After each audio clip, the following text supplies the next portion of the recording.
This is every single fight to make next after UFC Fight Night Paris Moicano versus Saint Denis. I've got all of the key fighters from that card on the screen right now. Some winners, some losers. And you may notice there is an empty box next to them, and that's where their next opponent's going to go, who I have hidden around the perimeter of the screen. I'll slowly reveal their opponents one by one as the video goes on and place them where they belong on the screen. Let's start straight away with Renato Moicano. Words can't describe how impressed I was with Moicano's performance. I said in an interview with Moicano before this fight that I thought he would lose to Paddy Pimblett. He asked me a question. He said, who do you think wins, me or Paddy Pimblett? And I said Paddy Pimblett. Now I don't know, dude. I might have to switch back. That was such a dominant performance where he showed levels over Benoit Saint Denis. I thought Moicano was going to go to war and then, like, come out of it on top. You know what I mean? And find a takedown in the second or third round after keeping Benoit at bay in the early rounds on the back foot. But no, he dominated him. He destroyed him. I'm making the Paddy Pimblett matchup. Now, there's a catch to this. This isn't next for Renato Moicano. If you guys don't know, I'm sure you all do by now, Moicano broke his collarbone before his fight with Benoit Saint Denis. He just did what he did to Benoit Saint Denis with a broken collarbone hanging out of him. We saw it in the cage and I was like, that's weird. But maybe this is something Moicano, maybe he has a weird collarbone injury that's never healed right. But that's really prominent. And we didn't know if it happened during round 2, but apparently he went into the fight with this injury and still did what he did. So he's going to need some time off to heal up from that. I don't want Paddy Pimblett waiting for Moicano's return. Pimblett needs to win a fight in the meantime. Put him against Beneil Dariush. He's older. He's been TKO'd a few times. Been put away. Get Pimblett up the rankings against the Dariush on a pay-per-view in December or January or February. Somewhere around that. And that will... First of all, if Pimblett does get past Dariush, which is a big ask, Dariush is no slouch, but it's winnable for Pimblett, especially if he fights him on the feet and goes for the TKO. That puts Pimblett in a position in the rankings where it's worth it for Moicano, because right now it's not entirely worth it. I know Moicano said he wants Pimblett to wait, and he wants to do that matchup anyway, but trust me, Moicano, if Pimblett loses to Dariush, you can take the Dan Hooker matchup. You can take one of these top contenders on. Don't limit yourself to the Pimblett fight and hold on for it and then beat Pimblett and then still have to go through a title elimination bout. You should make Pimblett work for it with a fight in between against Dariush, which will make you gain from fighting Pimblett and also means that you won't have to wait around forever and Pimblett won't have to wait around forever.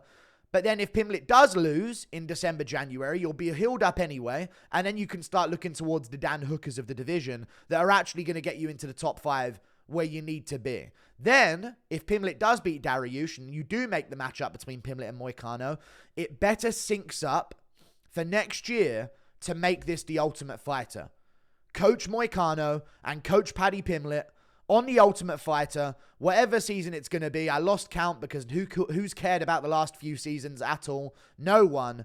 This would be a great one. Moicano's great on the mic. His English is now great, like near flawless. You know what I mean? He can say what he wants to say articulately now. The guy is fucking giving you book recommendations in English about the economic structure and like talking about democracy. Like he's ventured into a different level of English now. Okay? Renato Moicano, Paddy Pimblett. If Pimblett beats Dariush in December, January, maybe February, we're looking at the tough matchup. Both of them as coaches. They'll fight each other around June or July of next year. And the winner of that will be in a position to start looking at a title elimination bout against an Oliveira, against a Justin Gaethje. One of these names is going to get him a title shot. So that's what I think should happen. Paddy Pimblett versus Beneil Dariush. If he wins, Moicano versus Pimblett. If he loses, Moicano versus a Dan Hooker or something like that instead, because he called Dan Hooker a turtle in a tree. How did that get up there in terms of Dan Hooker being in the top 5? Amazing. He needs to make turtle in a tree merch. Maybe. Benoit Saint Denis, let's move on. That's my thoughts on Moicano versus Pimblett. But as of right now, I'm switching my pick. He looked great with a broken collarbone against Benoit Saint Denis. I thought it was going to be tough and he would catch him, you know what I mean, with a submission, because Benoit gets sloppy when he gets scrappy. But no, he just got one-sidedly dominated. I don't know. We'll have to see how Pimblett looks in his next fight against Dariush. We move on. Benoit Saint Denis. Great performance. Wait, sorry. I'm not even trying to make a joke. Just said the wrong thing. Benoit didn't mean to say great performance. I'm not taking shots at Benoit Saint Denis. Okay? Not the best performance, guys. Fuck. Why did I say that? Benoit Saint Denis, gonna need a lot of time to heal. There's a fighter with a matchup. I don't want him to come back against some power striker. And there's a lot of them at lightweight. I was thinking, oh, maybe we could do him versus Ludovic Klein. But then I'm thinking, I don't want Ludovic Klein to wait 7 months until his next matchup, which is how long I think Benoit should recover for. I don't want him to fight the winner of Maitek Bek Oralblai versus Rebecki, which is, I think, going to be Maitek Bek Oralblai. If he wins that, I don't want him to be out for ages. There's a lot of matchups coming up, and I just don't want him waiting for ages for Benoit to come back. There's a guy that rarely fights. Okay? He's quite inactive. He's a bit of a coach for the lightweight division. And this is an approachable comeback for Benoit Saint Denis. And he's just outside the rankings. Got a matchup coming up soon. I actually can't remember who it's up against. I'm going to go through my brain right now to try and find out who it's up against. Grant Dawson versus... whatever. God, I just looked at it as well because I knew he had a matchup coming up. It can't be someone that important. You know what I mean? It's a drop down the rankings for him, I'm fairly certain. If he wins that one, which I think he probably will, looks like a winnable matchup for him. He's in the top 25. He's going to be looking towards the rankings. I think Benoit should slip just outside the rankings. Honest opinion. I think he should slip just outside the rankings, maybe number 16. Maybe they put him at number 15. And by the time he comes back, he slips out of there because there'll probably be a contender that wins a fight meaningful enough to take that position from him. So I think he just lost his ranking spot. And then you do him versus Grant Dawson. Approachable matchup. You're not going to get KO'd. You're not going to sustain a crazy amount of damage. This is what I think Benoit Saint Denis' team will advise him to do. That's what I would advise him. And you got to think about matchups that he'll actually take. He's not coming back against Joel Alvarez. You know what I mean? He's not coming back against Ferreira after that KO over Frivola. That's what I think. Benoit Saint Denis, Grant Dawson, little low-key one, build him up, and then we're getting back into some big fights afterwards. And Grant Dawson does deserve it. I think he's like 5-6-1 in his last 7 at lightweight, so he beat some pretty good guys other than that one stumble against Bobby Green where he got knocked out. Won a fight in the meantime, got a fight coming up. I think it will put him in a position to fight Benoit. Timing-wise as well. Probably going to sit out for 6 months after his fight that's in a few weeks. 7 months. You know what I'm saying? Makes sense. Nasruddin Imavov. Great performance. Well, he beat Brendan Allen. Allen kind of threw it away for himself. I feel like he should have kept it standing, but this ain't a recap video. We're doing Nasruddin Imavov versus Caio Baralho. Baralho should fight Adesanya in the meantime. Now, I know what you're going to say. If Baralho beats Adesanya, how can you not give him a title shot? Hear me out. Whittaker beats Chimaev. He earns a title shot. Just a fact. Chimaev beats Whittaker. He earns a title shot. They're doing Duplessis versus Strickland too. There's a logjam of contenders. They're going to have to get busy, even if it means going above and beyond actually earning their title shot. And that's kind of good for the division. I like that because we got a new name as champ. Cemented himself as champ against Israel Adesanya by choking his bitch ass out in the 4th round. And ruining his career. If Baralho beats Adesanya, which I think he could with his grappling. Great grappler. Knows how to take the back. I think that's I know you didn't see much of it against Cannonier, but he's got a real good back take system. I think he would utilize that against Adesanya and expose him there and probably choke him out, to be honest with you. I can't wait for the fall of Adesanya. Either way. If he does win that, give Nasruddin some time off. Tell him to stay busy. You know what I mean? Keep ready in the gym if any matchups go haywire. The winner of Whittaker Chimaev's getting a title shot. They're going to make Duplessis versus Strickland before the Whittaker Chimaev fight even happens, I imagine. So there's no like, oh, now Chimaev's earned it. No, I think they're going to book it just before and then say this is who's next after Strickland Duplessis 2. So they're going to do Duplessis 2 in January. The winner of Whittaker versus Chimaev will probably fight them in like July or August. And then by the end of the year, if Baralho beats Adesanya at the end of this year, or January or February. He fights Imavov in the middle. It syncs up perfectly. So just tell Imavov to wait. Middle of next year, he comes back. And we've got a real name built as a contender. You know? So that's what I think should happen. And if Adesanya beats Baralho, do him versus Imavov. I don't fucking want to see Adesanya win one fight and get a title shot again. I'm sick of this fake legacy building that we're trying to do. Anyway. Imavov versus Baralho. I think Baralho does beat Adesanya. Let's make that matchup if it does go down that way. Brendan Allen. Dum. Let himself down. Lost a fight. Didn't take crazy amounts of damage, though. He's a very active fighter as well. It's something I want to point out before I make this matchup, because I know this guy's been out for a long time. But storyline, I don't know of an exciting matchup for Brendan Allen where I'm like, oh, I can't wait for that matchup. There are some, obviously, and I'm not trying to be a casual here and say, oh, there's no exciting matchups for Brendan Allen. Who cares who he fights next or anything like that? But I'm thinking there's a storyline here. You know who I'm talking about. Marvin Vettori. Fought each other in a casino. Brendan Allen went for him, threw some punches. There's some bad blood. This screams high-level Apex Fight Night main event. That's where we're at right now in the UFC, where I can just label it that. This is an Apex, the likes of which you've never seen before. An Apex main event. So I think that's what should happen.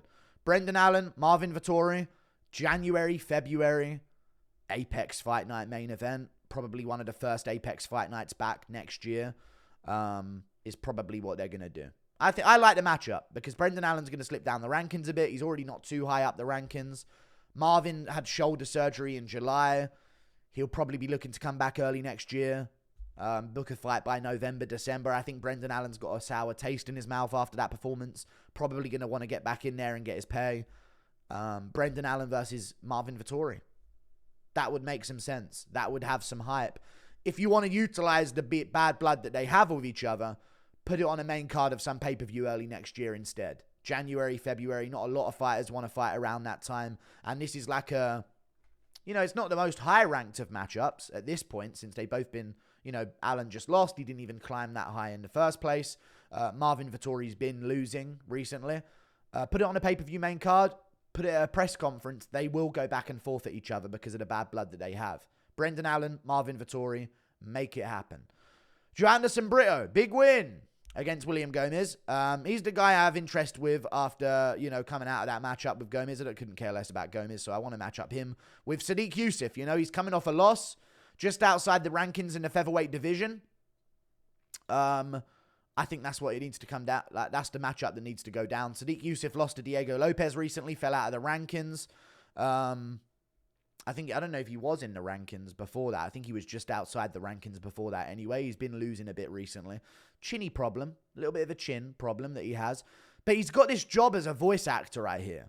As some so he's getting paid doing other things. So he's going to not be in a rush to come back anytime soon. So I'm saying Joanderson Brito versus Sadiq Yusuff. I think Brito's going to want to get back in there. He's crazy active anyway. December, January, February region. We do Joanderson Brito versus Sadiq Yusuff. That's an amazing matchup at featherweight, which is going to be guaranteed a knockout, I think, in either direction. So, yeah, that's the fight I want to see between those two. Morgan Charriere, big name out of France. Got a huge fan base. You need to match him up appropriately. He hasn't beaten anyone good in the UFC. I mean, this guy has been laid up absolute cans to fight since his debut. It's insane. They just keep finding him any old person that's going to get knocked out by him, other than Shep Mariscal, where I thought he should have won that fight on damage, but we don't do damage anymore. It's all good. But I think Morgan Charriere, a little bit better than his record suggests. Got some good wins in the UFC. Had a ton of hype behind that KO that he had against Miranda. But again, it's Gabriel Miranda, buddy. What we doing here? He's supposed to fight some other random guy like Cunningham or something like that. Really weird matchups that he's been getting. But I think this is appropriate. Hear me out. Christian Rodriguez. Just got fraud checked by Julian Erosa. The guy's still fraud checking people at featherweight. It's insane. Yeah. Morgan Charriere, Christian Rodriguez. They're both prospects with a bit of name value, with a bit of hype behind them. This is the test for Morgan Charriere. This is a tough rebound for Christian Rodriguez. I think it makes sense ranking-wise. I think it makes sense timing-wise. Keep Charriere reasonably active. Again, December, January, February region. We make Morgan Charriere versus Christian Rodriguez C-Rod, as they call him. I think that's a sick matchup. And that way you guarantee that one of them moves forward to try and get into that just outside the rankings area of the featherweight division. So that's what I would do. Two decently big names, a matchup where people will see it, hardcore fans will see it and go, ooh, that's a really good matchup. Morgan Charriere versus Christian Rodriguez is one I want to see. For SEM, tall, lanky, coward to be that size in the featherweight division. I hate it. Let's get rid of one of these lanky weight bullies. Joel Alvarez. Recently coming off a big win against Elves Brenner. He's not the most active guy in the world, but he's going to be looking to come back soon, and I don't think Ziam took much damage. So again, we're looking at the early next year region. You know, we're looking in that area. This is also a matchup that I wanted to make just because if it happens in Spain and they do end up doing a Spanish event, whether it be a fight night or a pay-per-view, if it's a pay-per-view, it has Ilya. If he beats Holloway, if it's a fight night, they probably won't have Ilya on there. But, you know, if he loses, they might do. And he bounces back on a fight night main event against... Who's a name that he could bounce back against? Arnold Allen, you know what I'm saying? Yair Rodriguez, Spanish speaker. Come on now. This is all making sense. If he loses to Holloway, I'm assuming he wants to get right back in there and rid himself of the humiliation. That would actually probably give us a better chance of having a Spanish event. I'm going to be real with you guys. Pay-per-views are hard to set up in a place like Spain where the economy is a bit, you know, other than English drunken tourism.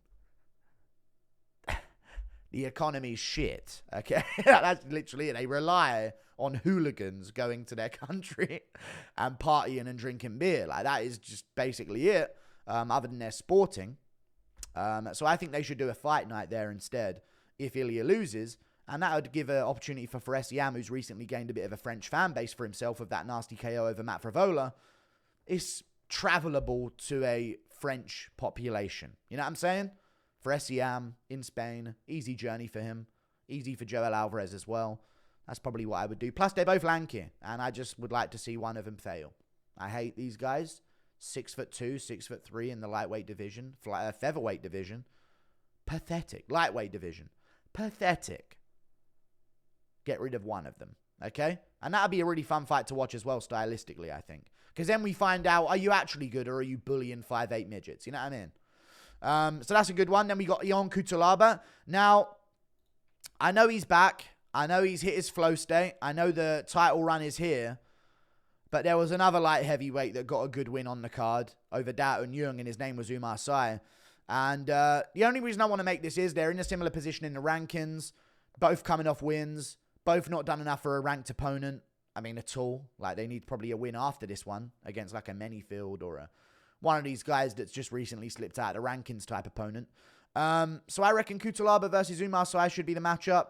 I know it's tricky for Cutelaba, but that's the situation he's in. You know, they pay him a lot of money. They're not going to want to pay him to fight these cans. They gave him a prospect in Urslan, and now they're going to give him another prospect here. It's sink or swim for Cutelaba at this point in his career. And also I like this because when casual fans watch fights, if they watched UFC Paris and they saw Cutelaba's fight or they saw Umar Sai's fight, you guarantee that the casuals that know one of them will likely know the other. That's why I like this matchup. They were on the same schedule, so that's also why I like it as well, because they're probably going to be looking to come back around the same time. But that's another reason why, because you guarantee that if a casual knows one, he watched the other guy 2 fights later on that very same card. So that is a bit more interesting for a casual fan rather than plucking some guy that just won on light heavyweight division on an Apex card against one of these two. You know, if the casuals know one, they know the other. If the French fans of Umar Sai know him, they've seen Cutelaba as well because they watched a card. If fans of Cutelaba from Moldova, he's got a bit of a following on social media. If fans of Cutelaba watched him on that card, they probably watched Umar Sai. That's what I think should happen. Ludovic Klein. Win over Roosevelt Roberts. Wasn't the big win that I thought it was going to be. So I don't think he's done enough yet. So I need to know if he's good enough for a ranked opponent. And the way to know if you're good enough for a ranked opponent in the lightweight division is to fight this man. You may be thinking Drew Dober. You may be thinking Bobby Green. You may be thinking other names that are just outside the rankings. Oh, the big Thiago Moises test. He's already beat Thiago Moises. That's no longer a test to see if you're ready for the rankings. That's now a test to see if you're ready for the top 25. Moises has slipped a bit. Ludovic Klein. This is the man to test you. Carlos Diego Ferreira. The guy fights once a year. He fought not that long ago. Ludovic Klein, Carlos Diego Ferreira. It's just a fight to make, I think. Like, no one in the rankings is probably going to be looking at Carlos Diego Ferreira's name. I doubt the UFC is going to be looking at Carlos Diego Ferreira as like let's give him a ranked opponent. They probably want him nowhere near the rankings. Ludovic Klein, Carlos Diego Ferreira. That's what I would do. Like and subscribe. Thank you for watching. Those are all the fights to make after UFC Paris. Toodle pip. Goodbye.